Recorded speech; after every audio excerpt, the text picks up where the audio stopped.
If you need to request a refund from SoundCloud, follow these straightforward steps to ensure your request is processed smoothly. Step 1. Gather your information.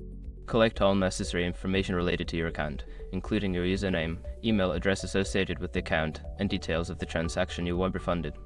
Step 2. Visit the SoundCloud Help Center. Go to the SoundCloud Help Center on their website. This section contains valuable resources and guidelines for handling refunds and other account issues. Step 3. Locate the refund request form. Search for the refund request form or the relevant section regarding billing issues. This will provide you with the specific instructions and requirements for submitting your refund request. Step 4. Complete the refund request. Fill out the refund request form with accurate information.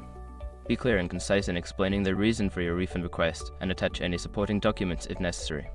Step 5. Submit your request. After reviewing your request for accuracy, submit it through the SoundCloud platform.